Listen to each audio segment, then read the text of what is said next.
Welcome back, everybody, to the This Is My Bourbon podcast, Isosessions. I'm Perry, the host of This Is My Bourbon podcast. I am super excited to be welcoming back a really good friend of the show. She's been on multiple times.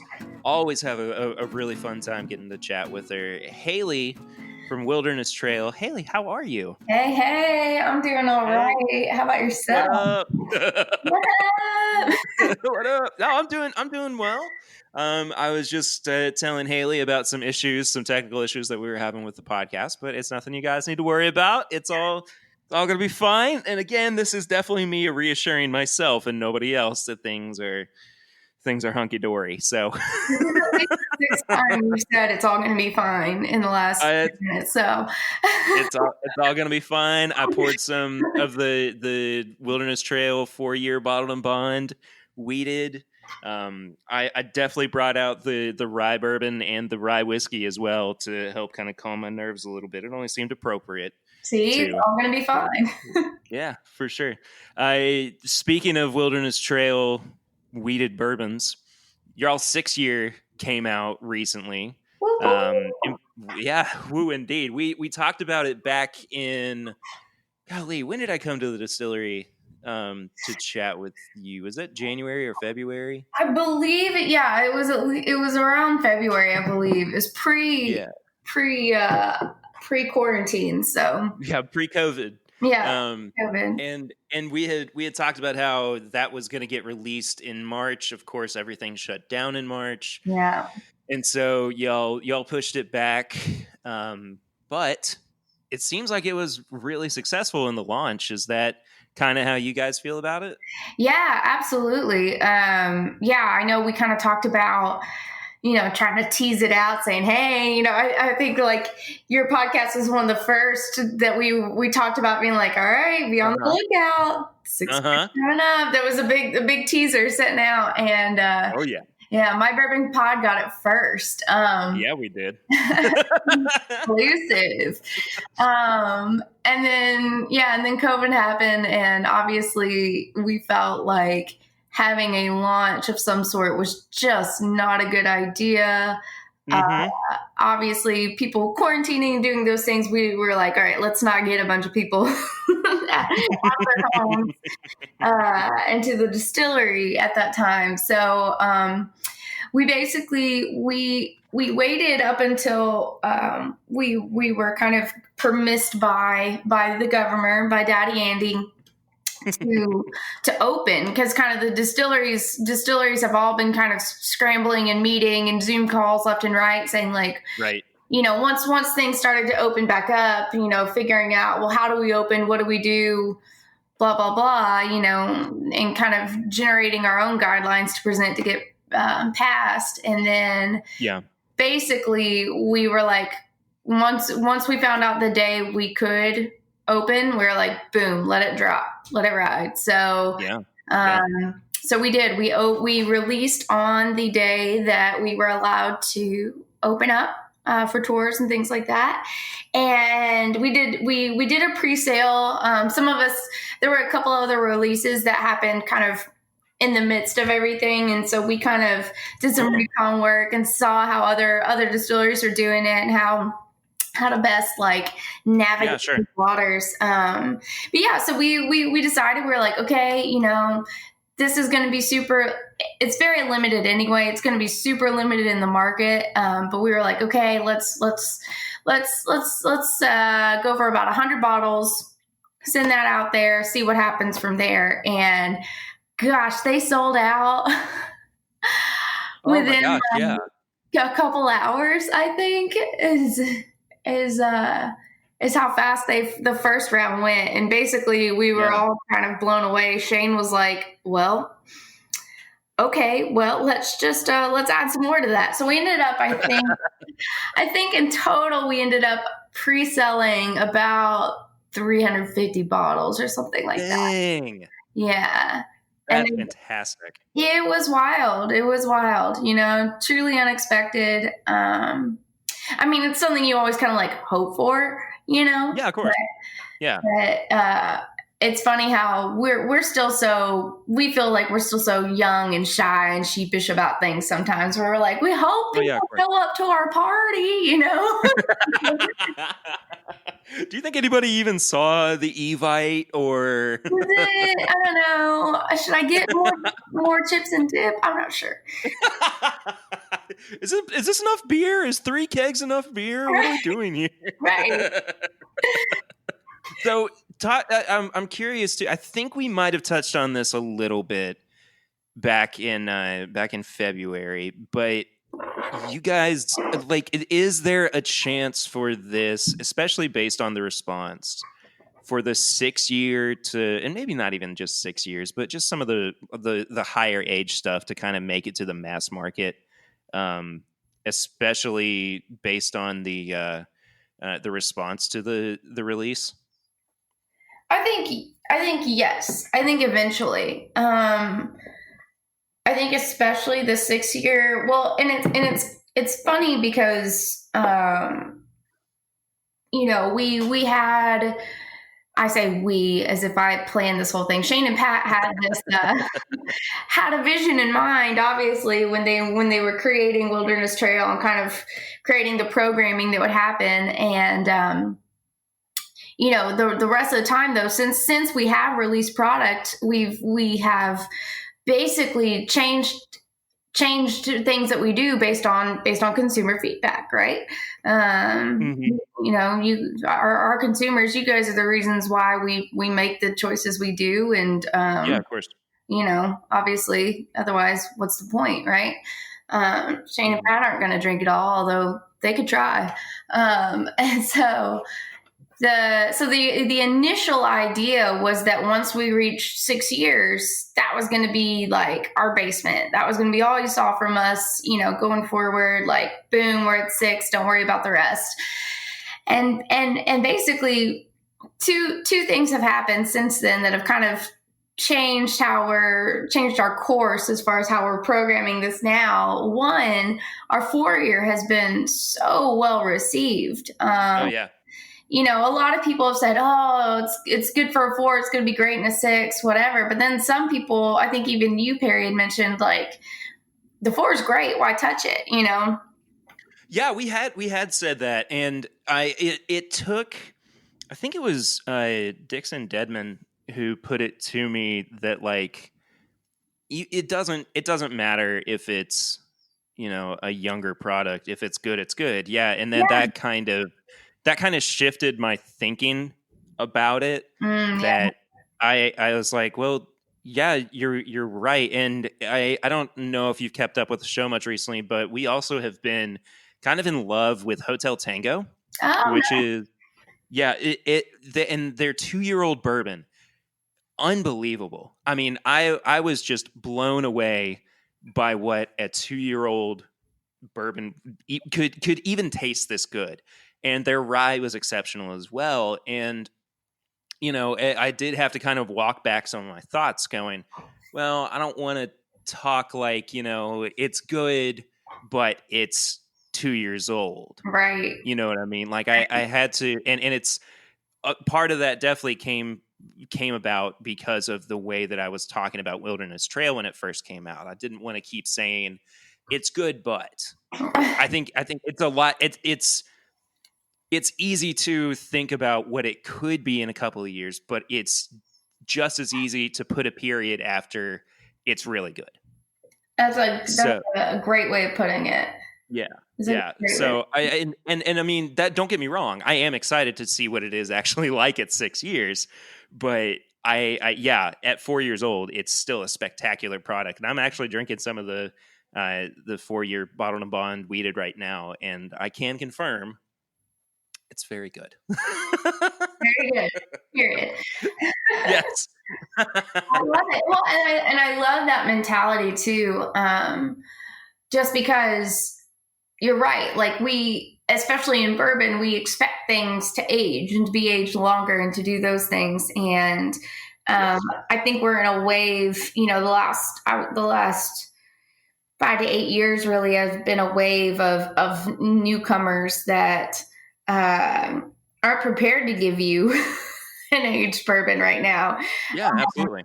And so as a consumer, and myself too, I love a good, 8-year-old product is wonderful, but where are you going to find those? I mean, there's plenty around, but it's not quite as, it's not quite as abundant as a 2-year or 4-year. Yeah, absolutely. And so as a consumer from that standpoint too, it's like, we're always going to be half disappointed what you're drinking until you get that whatever age range you seem to prefer, but yeah. So yeah, exactly. The 4-year, it's been good, and that's exactly it.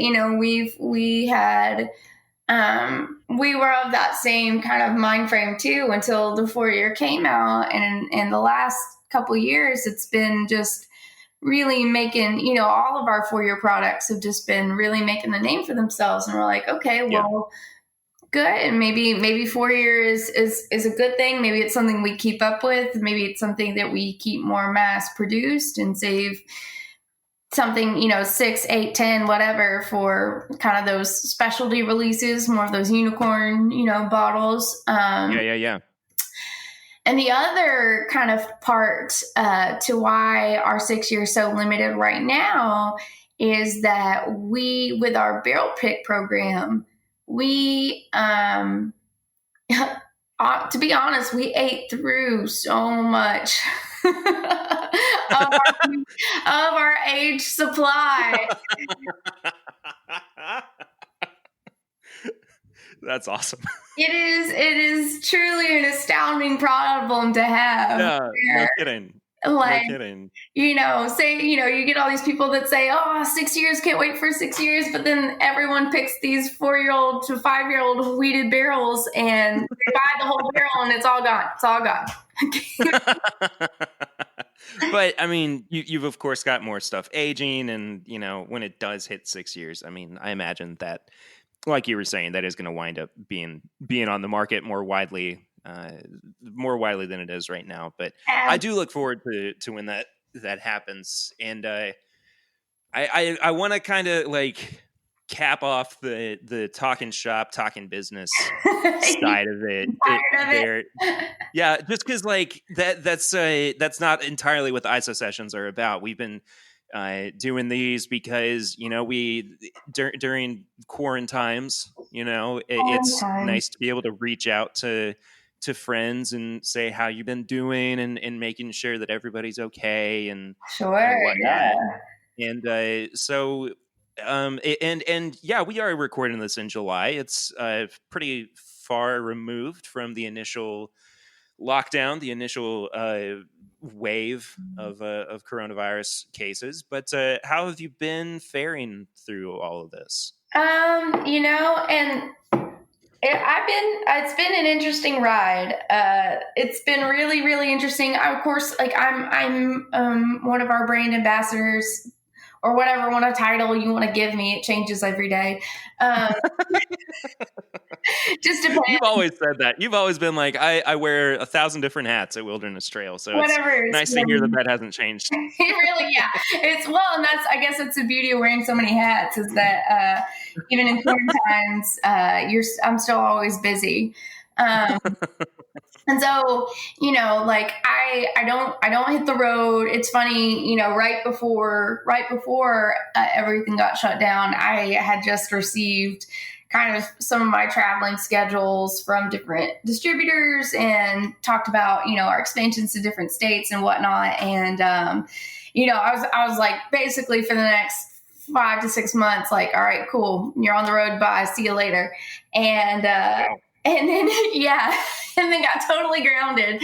And so now my life though has shifted from, being on premise and being that way to just Zoom calls. I walk and run a lot. So during my walks, if you hear the wind blowing, or if my meetings just have a lot of wind in them, it's just because I'm on the road, and I'm sorry, a girl's got to get her steps in, and here's how we're doing it these days.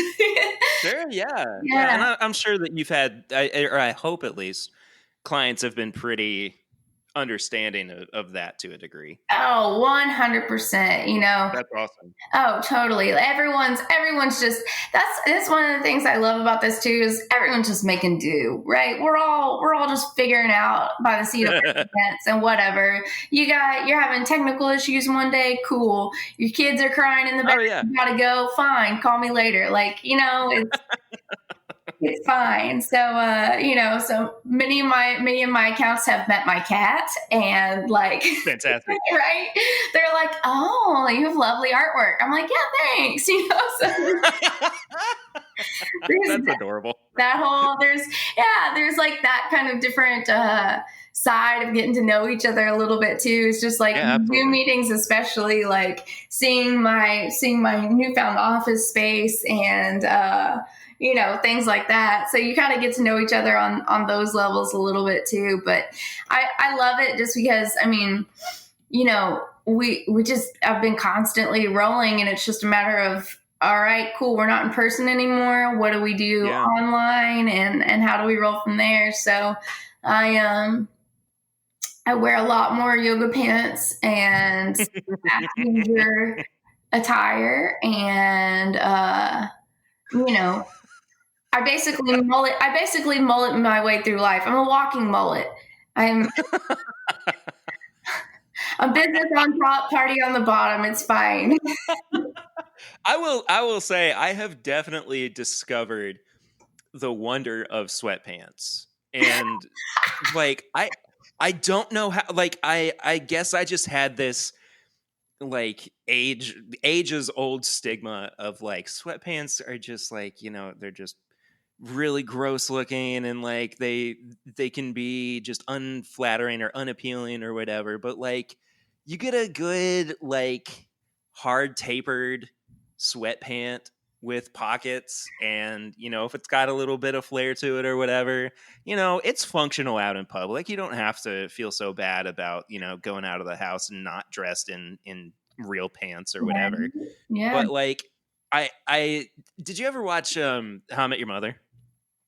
A little bit. I unfortunately am not a huge How I Met Your Mother or most. Okay, so you're not alone with that. But like I watched How I Met Your Mother, How I Met Your Mother, How I Met Your Mother, a bunch. How I Met Your Mother. She's a lovely lady. Back in the day, and Marshall, who's one of the characters, had a self-described underpants radius. So it was like how far out of their apartment he could go while just being in like a shirt and underpants. And I've like taken that to being like the sweatpants thing. Like, what is my sweatpants radius?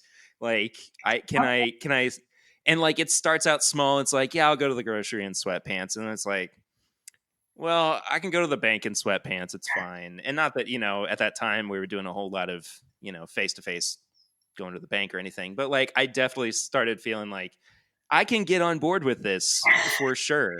Your radius keeps growing. It keeps growing and growing and growing. And eventually it just encompasses the entirety of the globe. I can go anywhere in sweatpants.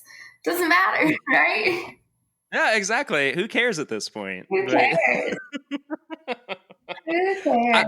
I will say too. And it's definitely slowed down as things have started to reopen, and as things have kind of slightly returned to normal, whatever normal that is. But like at the beginning of this was drinking way more bourbon.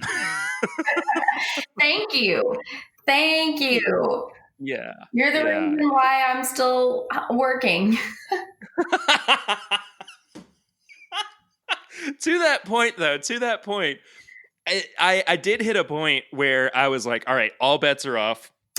I'm grabbing anything that's in the cabinet. And I had a just pile of empty bottles in the studio. And this is, we were talking earlier today about, what would be the best place for us to record. And when I said that my studio was a mess, I meant it's a mess because nobody's been over here since early March.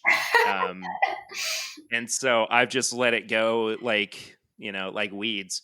And so I just had like a bunch of empty bottles just laying on the floor, and I was like, I got to do something about this. And last week took him out to the recycling.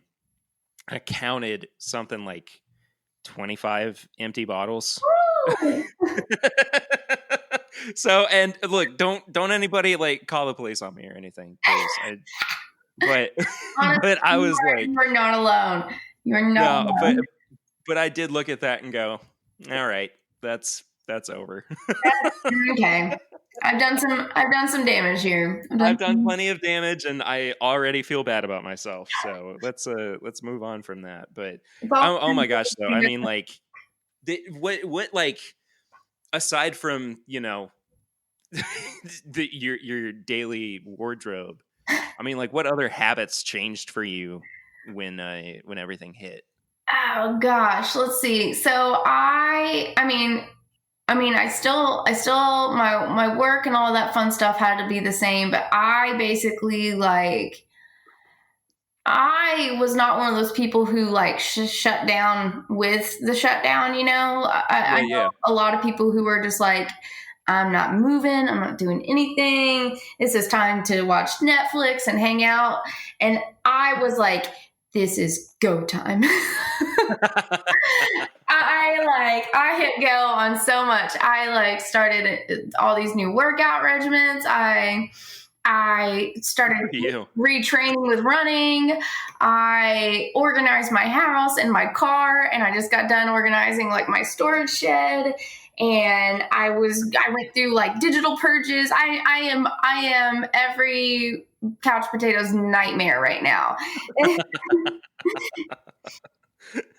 I kind of was at first like kind of the opposite of that. I was like, I'm just gonna like ride this out a little bit, see what happens, and then it kind of hit a wall, and I was like, oh crap, this is no good.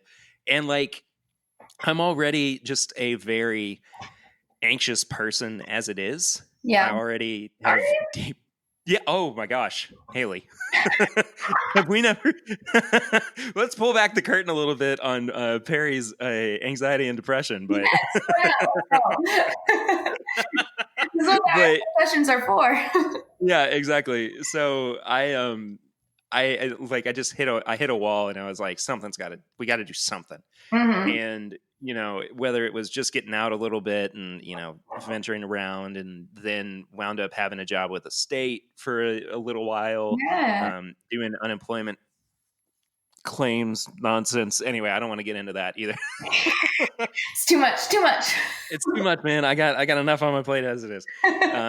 But like, I definitely, I'm such a roll with the punches kind of person. Like, I just don't, if something, I'm at the point where it's like, I got to just see where this goes. You know, I cannot put out expectations.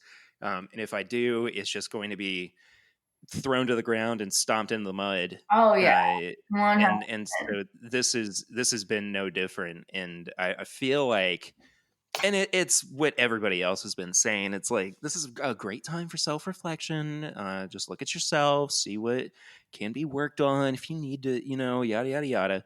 But like, it's true to some degree. I mean, this is the period where, you know, you have no excuse anymore for putting stuff off. Right. I mean, this is easily the time when you just start going, something's got to change. Right.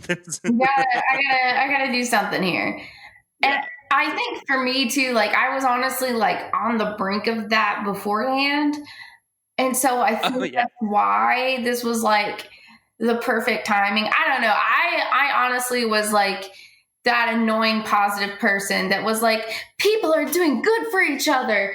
And like, I was like, people are making masks. People are helping each other out. People are, you know, we were making hand sanitizer and delivering it out to hospitals. And I was like, I was just like, man, the positivity. While other people were like, please, Haley, you need to just bring it down a little bit. Let's use our inside voices. Like the grim facts of it all. Because to me, that's also like a weird, if you want to pull back the curtain, that's like a weird defense mechanism too, where like, I don't want to hear the numbers about people dying. I want to be like, but look, look at the silver lining that's happening. Yeah, in this glorious but like way. that, and that's a good point too, because like it did get to the point where like I stopped watching the daily updates. I stopped having to, I just couldn't internalize that feeling of really just The just constant depression. nightmare. Yeah, exactly. I mean, like I got to the point where I was like, I cannot keep listening to this constantly, and like for my mental health, I've got to stop Yeah. paying attention to all of this. Yeah. So, um, I think in some way it's a good way to understand your limits, and there's a personal growth silver lining to that as well. But good on you for staying positive during all this. I know that a lot of people aren't. It's real easy to go down that rabbit hole. And I've definitely, like, I went through about probably actually like a couple weeks ago where I reached that point of just like overwhelmed, what's good, what's bad, what's up, what's down. I shut off the news. The only thing I was watching was like John Oliver. At that point. Hey, same actually. Right? I was like, he's all I can rely on right now. But like, I mean, it's a once a week spiel. Yeah. It's 30 minutes long, and you basically are caught up. And then you can just kind of, I mean, unless something drastic happens, right. You can just kind of shut it off for a little bit. But I will say, I also hit that point a few weeks back where it was just one thing after another. And I literally sat on my couch. Aww. And I was in the middle of this is how sad this is. I was in the middle of eating Taco Bell, of all things. Were you in your sweatpants too? Yes, absolutely. And I just broke down. I just lost it. I was like, this is an insane time to be living through. And you kind of hope and you pray and you send good vibes and do whatever, that like those of us who are here for it now are learning from things, and we're seeing things, and we're taking the necessary steps so that like our kids and our kids don't ever have to go through something like this again. And like as a future father with a child on the way, like I think that was kind of part of it too. I was like, oh my gosh, we got to do something else about this. Right. You've got that fresh on the brain. Yeah, for sure. And once all that really kind of connected, then it was like, this is not enough anymore. And, we got to be in this for each other, and we got to stand up for each other too. And, that's kind of on a different path from coronavirus, but at the same time, it's very similar themes. It's easy to, well, no, it is. Well, it's easy to, when you get into survival mentality, right? It's easy to think like, all right, well, I've got to do this for myself, rather than thinking that I've got to do this. I got to do something for the community, for the collective, right? But my favorite part about like humanity is eventually, when push comes to shove, we will come together. It won't last very long. Mm-hmm. But we will come together. Yeah. I read this book, and I reread it earlier this year, called Tribe, and it's by Sebastian Young. No, who am I thinking of? I don't remember. Carl Young? Are you getting like different names? Either way, please continue. It's Sebastian Junger. Oh, okay. All right. There we go. And it's called Tribe, and there's a couple things I don't agree with in his book. Like he will use the term Indian instead of Native American, but he claims that Native Americans have allowed him to do that, like the ones he's interviewed, so he does it. I don't know. But so there's like a couple things like that where I'm like, oh, okay. But I really appreciate it. The overall like theme of it though is the idea that like of tribalism, of coming together as a community, as a collective, and those things, and the reason why those kinds of societies last longer is because of they're working together, right? Yeah, that's a really interesting viewpoint. Yeah, and so it talks about just like that kind of longevity and how like basically things like natural disasters and wartime and things like that bring people together more than they tear people apart. And that like so basically like of course in a time of crises it's still hardwire into us somehow to absolutely to like okay, well what do we do to build each other up? So it's kind of funny that you like are talking about that and having that revelation, especially as a you know kind of you're now taking on the father stance, right? The father role in the world. So like now you're thinking generationally too, you know, what's next for my kid and for their kids and things like that. Yeah. So, yeah. And it is very hard to kind of imagine what it would be like for everybody to come together and hold hands and have kumbaya and whatnot. But at the same time, if that's it's so appealing, right? And I mean, you want that to be what we move towards, and it's gosh, we could go on and on about this. I feel like, and like my real existential here.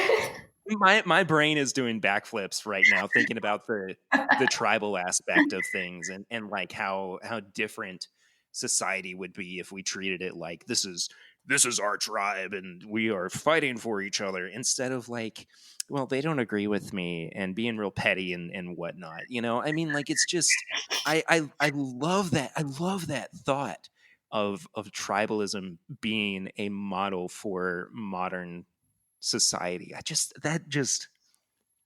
You really did just blow my mind, Haley. I'll say that much.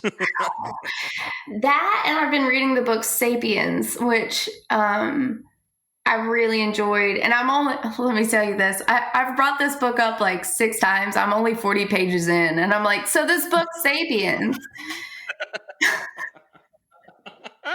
But it's already blown my mind that much. And it's talking about just like so far. I mean, it's just talking about humans as a creature, right? And our existence and how we came to be and how there were other types of, you know, other types of man on Earth, right? Prior to Sapiens and at the same time as Sapiens, but still they survived because of their like communication abilities and their abilities to work together and things like that. And so, and both of these books were gifts to me. So I don't know why I'm like, okay, whoever, I get it, universe, like I get what.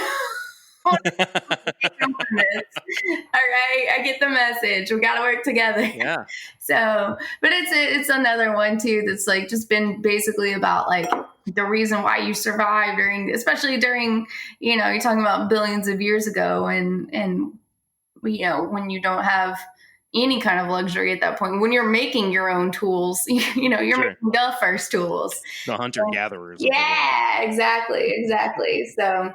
I don't know. I was kind of on that note, and this gets a little more to the literal core of it, but like I was reading an article today, and the headline was something to the effect of scientists have discovered the source of life in the universe. Whoa. And I was like, what are you talking about? And so yeah no, and I was like, well, I have to read this now. And so, and I kid you not, it was probably a 7 or 8 paragraph long article, and I think from paragraph 2 I couldn't close my mouth. Like my mouth was just wide open. You just reading through this. Blown away.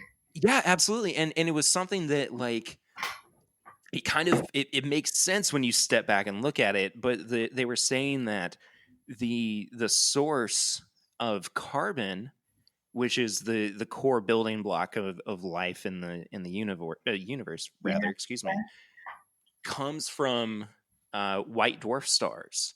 Yeah. And so when white dwarf stars die, when they explode, the carbon is then released from them, and it goes on to create life. And that was part of how our solar system was created billions and billions of years ago. And I can't, I seriously, like I said, I mean, my mouth just dropped. It's like, Just think it, like all amidst all of this, to read somebody saying that, hey, we figured out why we all even are here, like what the start of it was. right. And it just blew my mind. And like it really brought me back down again. And yes, it does sound very hippy dippy. I will say that much. But it dropped me right back down. And I was like, okay, I get it. This is over the top.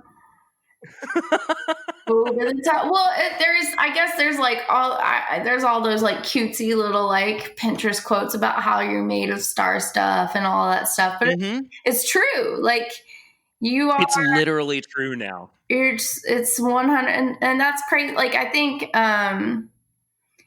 Neil deGrasse Tyson kind of had something similar to that, just talking about carbon in general. But now we know like that we are. Yeah, it's literally the building block of all life. And this is not the direction I expected this Isosession to go. I feel like we should be on other substances than bourbon. Hey man, the bourbon will get you there eventually as well. Right. It takes a little longer, but it gets you there. It's fine. Yeah, exactly. To bring it back to bourbon, though, I two things. I had some of the rye whiskey. Yes. Which I have not had in a while, and I hope, Haley, that your job is not doing the math for the proof on labels for Wilderness Trail. It is not. Because this one says, and it's very minor, I'll give you that, but it says the ABV is 50.4, but the proof is 100.9. Yeah, that's not. Yeah, I'm gonna have to actually on this one. Actually, no, but I will say, I was a little skeptical about the rye whiskey at first. As my palate has kind of developed and the more time I've spent with this, the longer this bottle has opened up. It's so good. It's so good, man. The barrel proof aspect of it too, I think really helps it out, even though it's, a lower barrel proof. That is a phenomenal product. Thank you. It's really you're welcome. Yeah, I made it. I know you did. I worked hard on it. That is 100% what I think about it too. Though it is a low rye. It's only the whiskey is only 56% rye, so it's low. Right. But at that barrel strength, you're getting still kind of that kick that a lot of rye drinkers are looking for, right? And so it gives you that without it being just too lulled, because initially we were gonna have like a lower proof, like a 96% proof product, and it just didn't pack quite the punch. It really didn't have it. And sure, but didn't Shane say back in February that you guys were putting out a lower proof rye for bartenders? That's the game plan. But bartenders, the idea though is to be able for them to mix it in a cocktail. Yeah, absolutely. A barrel strength rye is not always a bartender's first choice to put in a Manhattan. Although that is true, it's delicious and they do it. They have done it.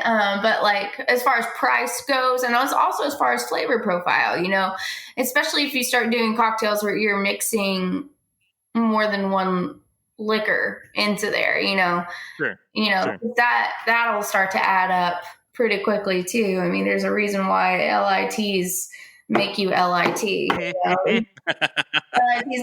ladies, because we went to a bar recently, and which is a strange thing to say out loud during all this. And it almost sounds like you don't know yourself. Yeah. Also, don't call the police on me again, please.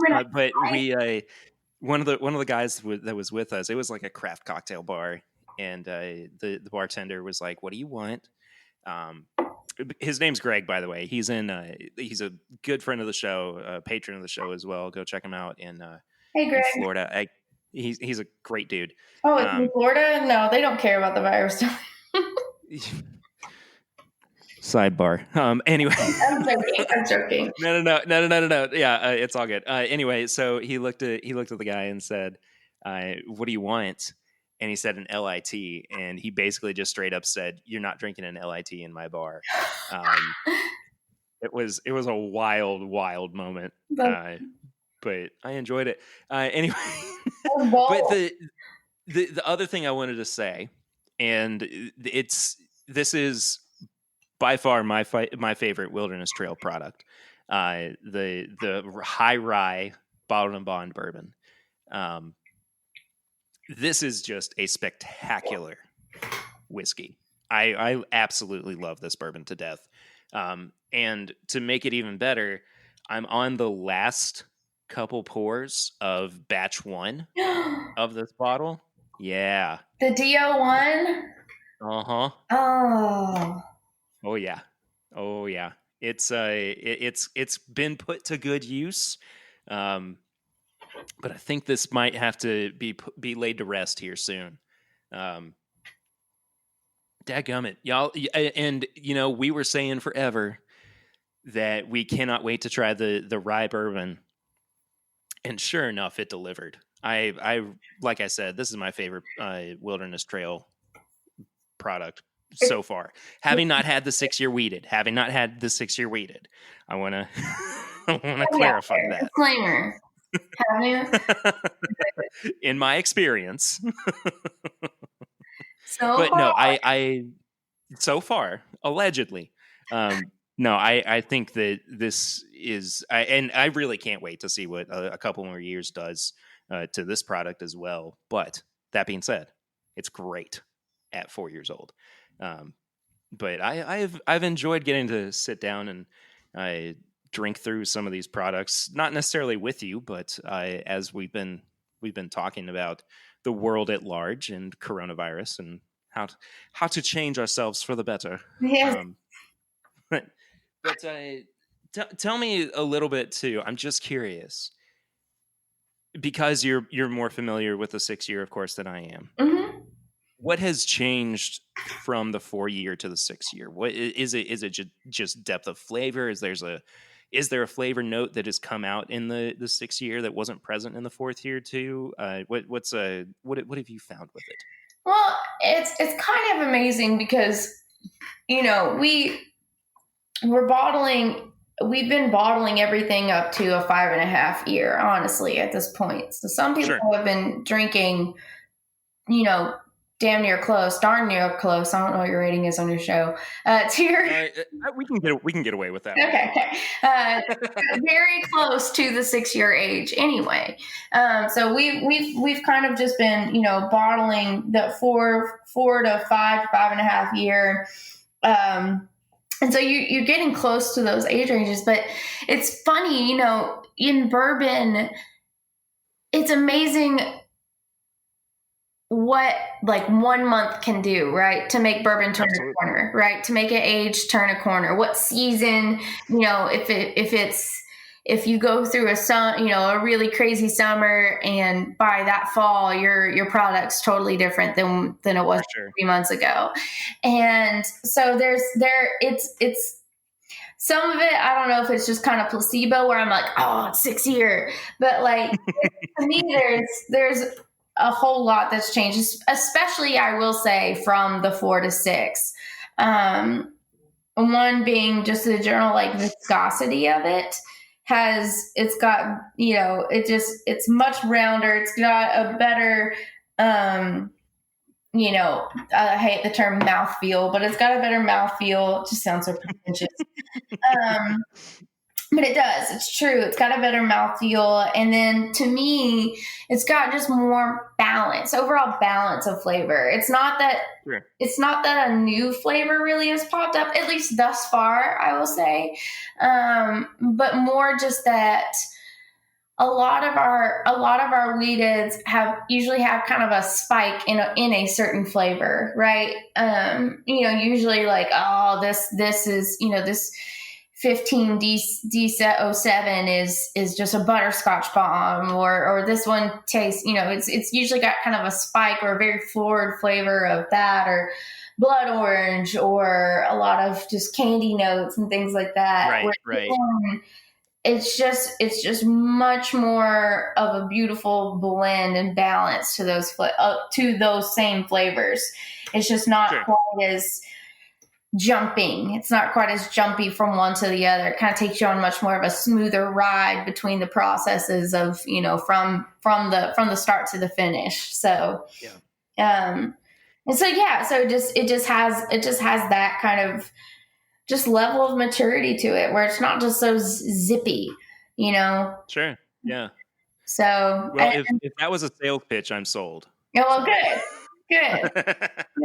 We're going from like a Mazda 3 to, I don't know, it's a nicer car, but I just say what I drive, and it's so zippy and bangy.